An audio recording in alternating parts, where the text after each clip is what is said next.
শেখ হাসিনা ইন্ডিয়াতে কি করতেছেন, ওনার ইনকাম কি, উনি কিভাবে চলেন? অবশ্যই ওনার টাকাটা হচ্ছে যে টাকাগুলো উনি পাচার করছেন বিদেশে, উনি এখন এগুলো দিয়ে চলতেছেন। 17 বছর আগে তারেক রহমান বাংলাদেশ থেকে পালিয়ে ইউকেতে চলে গেছেন।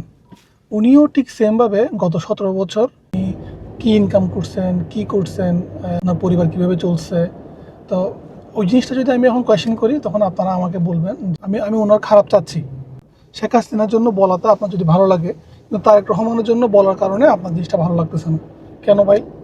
আপনি আমাকে বলেন, তারেক রহমান যদি বাংলাদেশ থেকে পালিয়ে গিয়ে ওইখানে বাঁচেন শেখ হাসিনার জুলুমের কারণে, তাহলে উনি কীভাবে চলছেন? উনি যে টাকাগুলো এখানে খরচ করছেন লক্ষ লক্ষ কোটি কোটি টাকা, ওই কোটি কোটি টাকাটা কি বাংলাদেশের টাকা ছিল? ওই কোটি কোটি টাকাটা কি বাংলাদেশ থেকে উনি পাচার করে ওইখানে নিয়ে গেছেন, রাখছেন?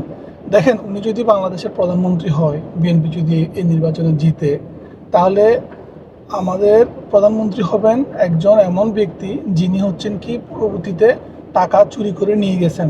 তাহলে নেক্সট যদি উনি প্রধানমন্ত্রী হন, তাহলে ওনার অবজেক্টিভ কী হবে?